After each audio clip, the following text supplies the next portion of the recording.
ನಮಸ್ಕಾರ ವೀಕ್ಷಕರೇ ಭಾರತದ ರಾಜಕೀಯ ಇತಿಹಾಸದಲ್ಲಿ ಪಶ್ಚಿಮ ಬಂಗಾಳಕ್ಕೆ ಒಂದು ವಿಶಿಷ್ಟವಾದ ಸ್ಥಾನಮಾನ ಇದೆ. ಸ್ವತಂತ್ರ ಹೋರಾಟದ ಕಿಚ್ಚಿನಿಂದ ಹಿಡಿದು ಕಮ್ಯುನಿಸ್ಟ್ ಭದ್ರಕೋಟೆಯಾಗಿ, ಅನಂತರ ಮಮತಾ ಬ್ಯಾನರ್ಜಿ ಅವರ ತೃಣಮೂಲ ಕಾಂಗ್ರೆಸ್ಸಿನ ಅಚಲ ನೆಲೆಯಾಗಿ ಬಂಗಾಳ ಕಂಡಿರುವ ಬದಲಾವಣೆಗಳು ಅಪಾರ. ಆದರೆ ಈಗ ಪಶ್ಚಿಮ ಬಂಗಾಳದ ರಾಜಕೀಯದಲ್ಲಿ ಆಗ್ತಾ ಇರುವ ಬೆಳವಣಿಗೆಗಳು ಕೇವಲ ಒಂದು ರಾಜ್ಯಕ್ಕೆ ಸೀಮಿತವಾಗದೆ ಇಡೀ ದೇಶದ ಗಮನ ಸೆಳೆಯುವಂತಹ ಸ್ಫೋಟಕ ಸನ್ನಿವೇಶಗಳನ್ನು ಸೃಷ್ಟಿ ಮಾಡ್ತಾ ಇದೆ. ರಷ್ಯಾದ ಅಧ್ಯಕ್ಷ ವ್ಲಾದಿಮಿರ್ ಪುಟಿನ್ ಭಾರತಕ್ಕೆ ಬಂದು ಹೋದ ನಂತರ ಜಾಗತಿಕ ಬೆಳವಣಿಗೆಗಳ ನಡುವೆಯೂ ನಮ್ಮ ದೇಶದ ಒಳಗಡೆ, ಅದರಲ್ಲೂ ವಿಶೇಷವಾಗಿ ಪಶ್ಚಿಮ ಬಂಗಾಳದ ಮುರ್ಷಿದಾಬಾದ್ ಮತ್ತು ಕೋಲ್ಕತ್ತಾದಲ್ಲಿ ನಡೆದಿರುವಂತಹ ಘಟನೆಗಳು ಅತ್ಯಂತ ಗಂಭೀರ ಸ್ವರೂಪದ್ದಾಗಿವೆ. ಅಯೋಧ್ಯೆ ರಾಮ ಜನ್ಮಭೂಮಿಯಲ್ಲಿ ಎದ್ದಿದ್ದಂತಹ ಬಾಬರಿ ಮಸೀದಿ ಧ್ವಂಸ ಮಾಡಿ ಈಗ ಅಯೋಧ್ಯೆಯಲ್ಲಿ ಭವ್ಯ ರಾಮ ಮಂದಿರ ನಿರ್ಮಾಣವಾಗಿದೆ. ಆದರೆ ಪಶ್ಚಿಮ ಬಂಗಾಳದಲ್ಲಿ ಇದೇ ನೆಲಕಚ್ಚಿದಂತಹ ಬಾಬರಿ ಮಸೀದಿ ಪಶ್ಚಿಮ ಬಂಗಾಳದಲ್ಲಿ ತಲೆ ಎತ್ತುತ್ತಾ ಇದೆ. ಬಾಬರಿ ಮಸೀದಿಯನ್ನು ನಾವು ನಿರ್ಮಾಣ ಮಾಡ್ತೀವಿ ಅಂತ ತೃಣಮೂಲ ಕಾಂಗ್ರೆಸ್ನ ಶಾಸಕರೊಬ್ಬರು ಹೇಳ್ತಾಗಿದ್ದಾರೆ. ಇದು ಭಾರೀ ವಿವಾದಕ್ಕೆ ಕಾರಣವಾಗಿದೆ. ಒಂದು ಕಡೆ ಮುರ್ಷಿದಾಬಾದ್ನಲ್ಲಿ ಅಯೋಧ್ಯೆಯ ಬಾಬರಿ ಮಸೀದಿಯ ಮಾದರಿಯಲ್ಲೇ ಮತ್ತೊಂದು ಮಸೀದಿಯನ್ನ ಕಟ್ಟೋದಕ್ಕೆ ಅಡಿಗಲ್ಲು ಹಾಕಲಾಗಿದೆ. ಇನ್ನೊಂದು ಕಡೆ ಅದೇ ನೆಲದಲ್ಲಿ ರಾಮ ಮಂದಿರವನ್ನು ನಿರ್ಮಿಸುವುದಾಗಿ ಬಿಜೆಪಿ ಶಪಥ ಮಾಡಿದೆ. ಇದರ ನಡುವೆ ಕೋಲ್ಕತ್ತಾದಲ್ಲಿ 5 ಲಕ್ಷಕ್ಕೂ ಹೆಚ್ಚು ಹಿಂದೂಗಳು ಒಂದೆಡೆ ಸೇರಿ ಭಗವದ್ಗೀತೆಯನ್ನ ಪಠಿಸುವ ಮೂಲಕ ಹಿಂದೂ ಧರ್ಮ ಜಾಗೃತಿಯ ಕಹಳೆ ಊದಿದ್ದಾರೆ. ಎಲ್ಲ ಬೆಳವಣಿಗೆಗಳು ಮಮತಾ ಬ್ಯಾನರ್ಜಿ ಅವರ ಸುಭದ್ರ ಕೋಟೆಯನ್ನ ಹೇಗೆ ಅಲುವಾಡಿಸ್ತಾ ಇದ್ದಾವೆ ಗೊತ್ತಾ? ಮುಂಬರುವ ಚುನಾವಣೆಯಲ್ಲಿ ಇದು ಯಾವ ರೀತಿಯ ಪರಿಣಾಮ ಬೀರಲಿದೆ, ಇದೆಲ್ಲದರ ಕುರಿತಂತೆ ಮಾಹಿತಿಯನ್ನು ಕೊಡ್ತಾ ಹೋಗ್ತೀವಿ. ಆದರೆ ಅದಕ್ಕಿಂತ ಮುಂಚೆ ಧ್ವಂಸವಾಗಿದ್ದಂತಹ ಬಾಬರಿ ಅನ್ನುವಂತಹ ಹೆಸರಿನ ಮಸೀದಿ ನಿರ್ಮಾಣವಾಗಬೇಕಾ? ಮಸೀದಿ ನಿರ್ಮಾಣವಾಗಲಿ, ಆದರೆ ಬಾಬರಿಯ ಶೈಲಿಯಲ್ಲಿಯೇ ನಿರ್ಮಾಣ ಆಗಬೇಕು ಅಂತಂದ್ರೆ ಎಷ್ಟರ ಮಟ್ಟಿಗೆ ಸರಿ? ಯಾಕಂತಂದ್ರೆ ಬಾಬರಿ ಮಸೀದಿ ಮತ್ತು ಹಿಂದೂ ಮತ್ತು ಮುಸ್ಲಿಂ ನಡುವೆ ದೊಡ್ಡ ವಿವಾದ ಮತ್ತು ದೊಡ್ಡ ರಕ್ತಪಾತವನ್ನೇ ಮಾಡಿದಂತಹ ಈ ಬಾಬರಿ ಮಸೀದಿ ನಿರ್ಮಾಣವಾಗಬೇಕು ಆಗಬಾರ್ದು, ಅಥವಾ ಮಸೀದಿಯೇ ನಿರ್ಮಾಣ ಆಗಬೇಕು ಆಗಬಾರ್ದು. ನಾವಿಲ್ಲಿ ಮಸೀದಿ ನಿರ್ಮಾಣ ಆಗಬಾರ್ದು ಅಂತ ಹೇಳ್ತಾ ಇಲ್ಲ. ಅಂದ್ರೆ ಕರಾಳ ಇತಿಹಾಸವನ್ನ ನೆನಪಿಟ್ಟುಕೊಳ್ಬೇಕು ಅಥವಾ ಅದನ್ನ ಹಾಗೆ ಜೀವಂತವಾಗಿಡಬೇಕು ಅನ್ನುವಂತಹ ಏನು ಉದ್ದೇಶದಿಂದ ನಿರ್ಮಾಣವಾಗ್ತಾ ಇದೆಯಲ್ಲ ಈ ಬಾಬರಿ ಹೆಸರಿನ ಮಸೀದಿ, ಇದ್ರ ಬಗ್ಗೆ ಇದು ನಿರ್ಮಾಣ ಆಗಬೇಕಾ ಆಗಬಾರ್ದಾ? ಕಮೆಂಟ್ ಮೂಲಕ ತಿಳಿಸಿ. ಬನ್ನಿ ವಿಡಿಯೋವನ್ನು ಶುರು ಮಾಡೋಣ. ಪಶ್ಚಿಮ ಬಂಗಾಳದ ರಾಜಕೀಯದಲ್ಲಿ ಮುಸ್ಲಿಂ ಮತ ಬ್ಯಾಂಕ್ ನಿರ್ಣಾಯಕ ಪಾತ್ರ ವಹಿಸುತ್ತೆ. ಇದೇ ಮತ ಬ್ಯಾಂಕ್ ಅನ್ನ ನೆಚ್ಚಿಕೊಂಡು ಮಮತಾ ಬ್ಯಾನರ್ಜಿ ಅವರು ದಶಕಗಳಿಂದ ತಮ್ಮ ಅಧಿಕಾರವನ್ನ ಕಾಯ್ದುಕೊಂಡು ಬಂದಿದ್ದಾರೆ. ಆದ್ರೆ ಈಗ ಈ ಮತ ಬ್ಯಾಂಕ್ಗೆ ಕನ್ನ ಹಾಕೋದಕ್ಕೆ ಅವರದ್ದೇ ಪಕ್ಷದ ಮಾಜಿ ನಾಯಕರೊಬ್ಬರು ಹೊರಟಿದ್ದಾರೆ. ಆತನ ಹೆಸರು ಹುಮಾಯೂನ್ ಕಬೀರ್. ಈತ ಟಿಎಂಸಿ ಶಾಸಕನಾಗಿದ್ದ. ಈ ಮೊದಲಿನಿಂದಲೂ ತನ್ನ ಪ್ರಚೋದನಕಾರಿ ಮತ್ತು ವಿವಾದಾತ್ಮಕ ಭಾಷಣಗಳಿಗೆ ಹೆಸರುವಾಸಿಯಾಗಿದ್ದ. ಈತ ಇತ್ತೀಚೆಗೆ ಒಂದು ಘೋಷಣೆಯನ್ನು ಮಾಡ್ತಾನೆ. ಅದು ಏನಂತಂದರೆ, ನಾವು ಮುರ್ಷಿದಾಬಾದ್ನಲ್ಲಿ ಬಾಬರಿ ಮಸೀದಿಯನ್ನು ಕಟ್ತೇವೆ, ಅಯೋಧ್ಯೆಯಲ್ಲಿ ಯಾವ ರೀತಿ ಮಸೀದಿ ಇತ್ತೋ ಅದೇ ವಿನ್ಯಾಸದಲ್ಲಿ ಅದೇ ಹೆಸರಲ್ಲಿ ಇಲ್ಲೊಂದು ಮಸೀದಿಯನ್ನು ನಿರ್ಮಾಣ ಮಾಡ್ತೇವೆ ಅಂತ ಹೇಳಿಕೆ ಕೊಡ್ತಾನೆ. ಕೇವಲ ಹೇಳಿಕೆ ನೀಡಿ ಸುಮ್ಮನಾಗಿದ್ದರೆ ಇದನ್ನು ರಾಜಕೀಯ ಗಿಮಿಕ್ ಅಂತ ಕಡೆಗಣಿಸಬಹುದಾಗಿತ್ತು. ಆದರೆ ಹುಮಾಯೂನ್ ಕಬೀರ್ ಇಷ್ಟಕ್ಕೆ ನಿಲ್ಲಿಸೋದಿಲ್ಲ. ಆತ ಡಿಸೆಂಬರ್ 6ನೇ ತಾರೀಕಿನಂದೇ ಇದಕ್ಕೆ ಅಡಿಗಲ್ಲು ಹಾಕುವುದಾಗಿ ಘೋಷಣೆ ಮಾಡ್ದ. ಡಿಸೆಂಬರ್ 6 ಯಾಕೆ?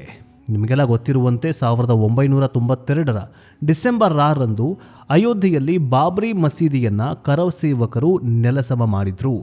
ಅದೇ ಕಾರಣಕ್ಕೆ ಅದೇ ದಿನವನ್ನು ಆಯ್ಕೆ ಮಾಡಿಕೊಳ್ಳುವ ಮೂಲಕ ಹುಮಾಯೂನ್ ಕಬೀರ್ ಮುಸ್ಲಿಂ ಸಮುದಾಯದ ಭಾವನೆಗಳನ್ನು ಕೆರಳಿಸಿ ತನ್ನ ಪರವಾಗಿ ಮತವನ್ನು ಕ್ರೋಢೀಕರಿಸುವ ಉದ್ದೇಶದಿಂದ ತಂತ್ರವನ್ನು ಹೂಡಿದ. ಇದು ಮಮತಾ ಬ್ಯಾನರ್ಜಿ ಅವರಿಗೆ ನುಂಗಲಾರದ ತುತ್ತಾಗಿ ಪರಿಣಮಿಸಿತು. ಯಾಕಂದರೆ ನವೆಂಬರ್ 25ರಂದು ಪ್ರಧಾನಿ ನರೇಂದ್ರ ಮೋದಿ ಅವರು ಅಯೋಧ್ಯೆಯಲ್ಲಿ ರಾಮ ಮಂದಿರದ ಮೇಲೆ ಧರ್ಮಧ್ವಜವನ್ನು ಸ್ಥಾಪಿಸಿದ್ರು. ಆ ಘಟನೆಗೆ ಪ್ರತ್ಯುತ್ತರ ಎಂಬಂತೆ ಹುಮಾಯೂನ್ ಕಬೀರ್ ಈ ಬಾಬರಿ ಮಸೀದಿಯ ಅಜೆಂಡಾವನ್ನು ಮುನ್ನೆಲೆಗೆ ತಂದ. ಆರಂಭದಲ್ಲಿ ಮಮತಾ ಬ್ಯಾನರ್ಜಿ ಮತ್ತು ಅವರ ಟಿಎಂಸಿ ಪಕ್ಷ ಈ ಬೆಳವಣಿಗೆಯಿಂದ ಅಂತರ ಕಾಯ್ದುಕೊಳ್ಳುವುದಕ್ಕೆ ಪ್ರಯತ್ನ ಮಾಡಿತು. ಇದು ಆ ಶಾಸಕನ ವೈಯಕ್ತಿಕ ನಿರ್ಧಾರ, ಇದಕ್ಕೂ ಪಕ್ಷಕ್ಕೂ ಸಂಬಂಧವೇ ಇಲ್ಲ, ಆತ ತನ್ನ ಸ್ವಂತ ಹಣದಲ್ಲಿ ಮಸೀದಿ ಕಟ್ತಾನೆ ಅಂತ ಹೇಳಿ ಜಾರಿಕೊಳ್ಳೋದನ್ನು ನೋಡಿತ್ತು. ಆದರೆ ಯಾವಾಗ ಈ ವಿಷಯ ಕಾಡ್ಗಿಚ್ಚಿನಂತೆ ಹಬ್ಬಿತೋ, ಯಾವಾಗ ಹಿಂದೂ ಸಮಾಜದಿಂದ ಮತ್ತು ಬಿಜೆಪಿಯಿಂದ ಇದಕ್ಕೆ ತೀವ್ರ ವಿರೋಧ ವ್ಯಕ್ತವಾಯಿತೋ, ಆಗ ಮಮತಾ ಬ್ಯಾನರ್ಜಿ ಎಚ್ಚೆತ್ತುಕೊಳ್ತಾರೆ. ಪರಿಸ್ಥಿತಿ ಕೈಮೀರಿದೆ ಅಂತ ಅರಿವಾದ ತಕ್ಷಣ ಹುಮಾಯೂನ್ ಕಬೀರ್ನನ್ನ ಪಕ್ಷದಿಂದ ಉಚ್ಚಾಟನೆ ಮಾಡ್ತಾರೆ, ಅಮಾನತು ಮಾಡಿ ಆದೇಶವನ್ನು ಹೊರಡಿಸ್ತಾರೆ. ಆದರೆ ಹುಮಾಯೂನ್ ಕಬೀರ್ ಇದ್ಯಾವುದಕ್ಕೂ ಜಗ್ಗೋದಿಲ್ಲ. ಬದಲಾಗಿ ಮಮತಾ ಬ್ಯಾನರ್ಜಿ ನನ್ನನ್ನು ಉಚ್ಚಾಟಿಸಿದರೆ ಏನಂತೆ, ನಾನು ಹೊಸ ಪಕ್ಷ ಕಟ್ತೇನೆ, ಮುಂದಿನ ಚುನಾವಣೆಯಲ್ಲಿ ಮಮತಾ ಬ್ಯಾನರ್ಜಿ ಅವರನ್ನು ಮಾಜಿ ಮುಖ್ಯಮಂತ್ರಿನಿಯಾಗಿ ಮಾಡ್ತೇನೆ ಅಂತ ಬಹಿರಂಗವಾಗಿ ಸವಾಲು ಹಾಕ್ತಾನೆ. ಇದೊಂದು ಕಡೆಯಾದರೆ ಡಿಸೆಂಬರ್ 6ರಂದು ಮುರ್ಷಿದಾಬಾದ್ನ ರಿಜಯನಗರದಲ್ಲಿ ಬಾಬರಿ ಮಸೀದಿಯ ನಿರ್ಮಾಣಕ್ಕೆ ಅಡಿಗಲ್ಲು ಹಾಕುವ ಕಾರ್ಯಕ್ರಮ ನಡೆಯಿತು. ಇದು ಕೇವಲ ಒಂದು ಸಾಂಕೇತಿಕ ಕಾರ್ಯಕ್ರಮವಾಗಿರಲಿಲ್ಲ.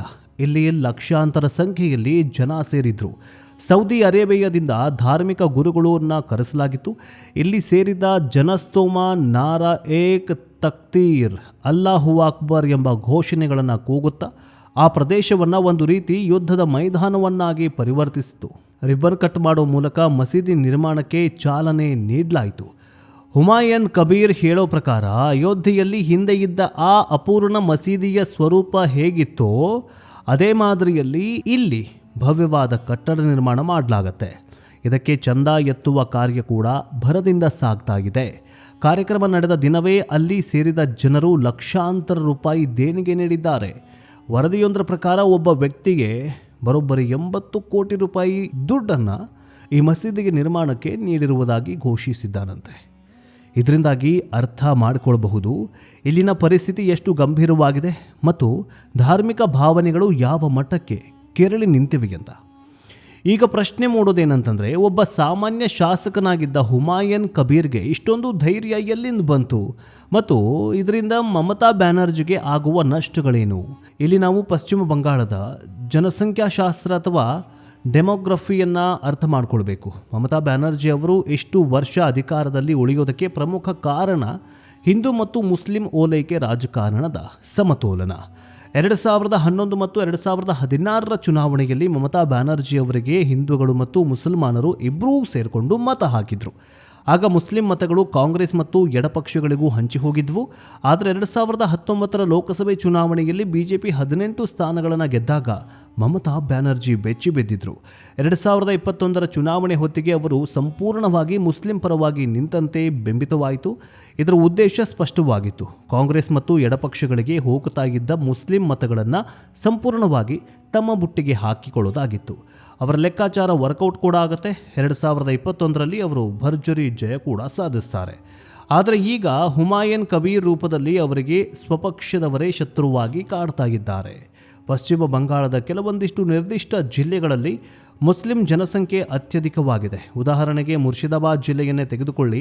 ಇಲ್ಲಿ ಒಟ್ಟು 21 ವಿಧಾನಸಭಾ ಕ್ಷೇತ್ರಗಳು ಇದ್ದಾವೆ. ಕಳೆದ ಚುನಾವಣೆಯಲ್ಲಿ ಇದರಲ್ಲಿ 20 ಸ್ಥಾನಗಳನ್ನು ಟಿಎಂಸಿ ಗೆದ್ದಿತ್ತು. ಬಿಜೆಪಿ ಗೆದ್ದಿದ್ದು ಕೇವಲ 1 ಸ್ಥಾನವನ್ನು ಮಾತ್ರ. ಕಾರಣ, ಮುರ್ಷಿದಾಬಾದ್ನಲ್ಲಿ 67% ಮುಸಲ್ಮಾನರ ಜನಸಂಖ್ಯೆ ಇದೆ. ಇದೇ ರೀತಿ ಮಾಲ್ಡಾದಲ್ಲೂ ಕೂಡ ಅಷ್ಟೇ 52%, ಉತ್ತರ ದಿನಾಜ್ಪುರದಲ್ಲಿ 49%, ಬಿರ್ಬಂನಲ್ಲಿ 37%, ದಕ್ಷಿಣ ಪರಗನ 24ರಲ್ಲಿ 35% ಮುಸಲ್ಮಾನ್ ಜನಸಂಖ್ಯೆ ಇದೆ. ಈ ಜಿಲ್ಲೆಗಳಲ್ಲಿ ಯಾರು ಮುಸ್ಲಿಂ ಮತಗಳನ್ನು ಹೆಚ್ಚು ಸೆಳೆಯುತ್ತಾರೋ ಅವರೇ ಕಿಂಗ್ ಮೇಕರ್ ಆಗ್ತಾರೆ. ಇಷ್ಟು ದಿನ ಮಮತಾ ಬ್ಯಾನರ್ಜಿ ಅವರೇ ಏಕೈಕ ಆಯ್ಕೆಯಾಗಿದ್ದರು. ಆದರೆ ಈಗ ಹುಮಾಯೂನ್ ಕಬೀರ್ ಬಾಬ್ರಿ ಮಸೀದಿ ಎಂಬ ಭಾವನಾತ್ಮಕ ಅಸ್ತ್ರದ ಮೂಲಕ ಈ ಮತಗಳನ್ನು ತಮ್ಮ ಕಡೆಗೆ ಸೆಳೆಯೋ ಪ್ರಯತ್ನವನ್ನು ಮಾಡ್ತಾ ಇದ್ದಾರೆ. ಒಂದು ವೇಳೆ ಹುಮಾಯೂನ್ ಕಬೀರ್ ತಮ್ಮ ಹೊಸ ಪಕ್ಷದ ಮೂಲಕ ಅಥವಾ ಸ್ವತಂತ್ರವಾಗಿ ನಿಂತುಕೊಂಡು ಮುಸ್ಲಿಂ ಮತಗಳಲ್ಲಿ 5ರಿಂದ 10% ಸೀಟುಗಳನ್ನು ತೆಗೆದುಕೊಂಡ್ರೆ ಸಾಕು, ಅದು ಮಮತಾ ಬ್ಯಾನರ್ಜಿ ಅವರ ಟಿಎಂಸಿಗೆ ದೊಡ್ಡ ಪೆಟ್ಟು ನೀಡಿದಂತಾಗುತ್ತೆ. ಮತಗಳು ವಿಭಜನೆಯಾದರೆ ನೇರ ಲಾಭ ಬಿಜೆಪಿಗೆ ಆಗುವ ಸಾಧ್ಯತೆ ದಟ್ಟವಾಗಿದೆ. ಇದೇ ಕಾರಣಕ್ಕೆ ಮಮತಾ ಬ್ಯಾನರ್ಜಿ ಈಗ ಕಂಗಾಲಾಗಿ ಹೋಗ್ಬಿಟ್ಟಿದ್ದಾರೆ. ಅವರ ಹುಮಾಯೂನ್ ಕಬೀರ್ನನ್ನ ಎದುರು ಹಾಕಿಕೊಳ್ಳುವಂತೆಯೂ ಇಲ್ಲ, ಆತನನ್ನು ಬೆಂಬಲಿಸುವಂತೆಯೂ ಇಲ್ಲದ ಇಕ್ಕಟ್ಟಿಗೆ ಸಿಲುಕಾಕಿಕೊಂಡಿದ್ದಾರೆ ಮಮತಾ ಬ್ಯಾನರ್ಜಿ. ಬೆಂಬಲಿಸಿದ್ರೆ ಹಿಂದೂ ಮತಗಳು ಸಂಪೂರ್ಣವಾಗಿ ಬಿಜೆಪಿಗೆ ಹೋಗ್ತವೆ, ವಿರೋಧಿಸಿದ್ರೆ ಮುಸ್ಲಿಂ ಮತಗಳು ಕೈ ತಪ್ಪುತ್ತವೆ. ಇದೇ ಈಗ ಮಮತಾ ಬ್ಯಾನರ್ಜಿಗೆ ದೊಡ್ಡ ತಲೆನೋವಾಗಿ ಪರಿಣಮಿಸಿದೆ. ಇದೆಲ್ಲದರ ನಡುವೆ ಬಿಜೆಪಿ ಕೂಡ ಸುಮ್ಮನೆ ಕುಳಿತುಕೊಂಡಿಲ್ಲ. ಯಾವಾಗ ಹುಮಾಯೂನ್ ಕಬೀರ್ ಬಾಬ್ರಿ ಮಸೀದಿಯ ಘೋಷಣೆ ಮಾಡ್ತಾರೋ ತಕ್ಷಣವೇ ಬಿಜೆಪಿ ರಂಗ ಪ್ರವೇಶ ಮಾಡುತ್ತೆ. ಮುರ್ಷಿದಾಬಾದ್ನ ಬಹರಂಪುರ್ನಲ್ಲಿ ಬಿಜೆಪಿ ಕಾರ್ಯಕರ್ತರು ಒಗ್ಗೂಡಿ ರಾಮ ಪೂಜೆಯನ್ನ ನೆರವೇರಿಸಿದ್ರು. ಅಷ್ಟೇ ಅಲ್ಲ, ಕೇಂದ್ರ ಸಚಿವರಾಗಿರೋ ಸುಕಾಂತ್ ಮಂಜುಂದಾರ್ ಅವರು ಒಂದು ಹೆಜ್ಜೆ ಮುಂದೆ ಹೋಗಿ ನೀವು ಬಾಬ್ರಿ ಮಸೀದಿ ಕಟ್ಟೋದಾದ್ರೆ ನಾವು ಅದೇ ಮುರ್ಷಿದಾಬಾದ್ನಲ್ಲಿ ರಾಮ ಮಂದಿರವನ್ನು ಕಟ್ತೀವಿ ಅಂತ ಘೋಷಣೆ ಮಾಡಿದ್ದಾರೆ. ಶೀಘ್ರದಲ್ಲೇ ಅದಕ್ಕೂ ಕೂಡ ಅಡಿಗಲ್ಲು ಹಾಕ್ತೇವೆ, ಜನರಿಂದ ಚಂದ ಎತ್ತಿ ಮಂದಿರ ನಿರ್ಮಾಣ ಮಾಡ್ತೇವೆ ಅಂತ ಸವಾಲು ಹಾಕಿದ್ದಾರೆ. ಇದರಿಂದಾಗಿ ಪಶ್ಚಿಮ ಬಂಗಾಳದ ರಾಜಕೀಯ ಈಗ ನೇರವಾಗಿ ರಾಮ ಮಂದಿರ ವರ್ಸಸ್ ಬಾಬ್ರಿ ಮಸೀದಿ ಅನ್ನುವಂತಹ ಹಂತಕ್ಕೆ ಬಂದು ನಿಂತಿದೆ. ಇನ್ನು ಇದಿಷ್ಟೇ ಇಲ್ಲದೆ 5 ಲಕ್ಷಕ್ಕೂ ಹೆಚ್ಚು ಜನರು ಭಗವದ್ಗೀತೆ ಪಠನ ಕೇವಲ ಒಂದು ಧಾರ್ಮಿಕ ಕಾರ್ಯಕ್ರಮವಾಗಿ ಉಳಿದಿಲ್ಲ, ಇದೊಂದು ಶಕ್ತಿ ಪ್ರದರ್ಶನವಾಗಿ ಉಳಿದುಕೊಂಡು ಬಿಟ್ಟಿದೆ. ಮಮತಾ ಬ್ಯಾನರ್ಜಿ ಅವರ ತವರು ನೆಲದಲ್ಲೇ ಇಷ್ಟೊಂದು ದೊಡ್ಡ ಮಟ್ಟದಲ್ಲಿ ಹಿಂದೂಗಳು ಒಗ್ಗೂಡಿರುವುದು ಟಿಎಂಸಿ ನಾಯಕರ ನಿದ್ದೆಗೆಡಿಸಿದೆ. ಯಾಕಂದ್ರೆ ಪಶ್ಚಿಮ ಬಂಗಾಳದಲ್ಲಿ ಬಿಜೆಪಿ ತನ್ನ ಅಸ್ತಿತ್ವವನ್ನ ಕಂಡುಕೊಳ್ತಾ ಇರುವುದು ಕೇವಲ ಮೋದಿಯವರ ಹೆಸರಿನಿಂದಲ್ಲ, ಬದಲಾಗಿ ಅಲ್ಲಿನ ಹಿಂದೂಗಳಲ್ಲಿ ಉಂಟಾಗ್ತಾ ಇರುವ ಅಭದ್ರತೆಯ ಭಾವನೆಯಿಂದ.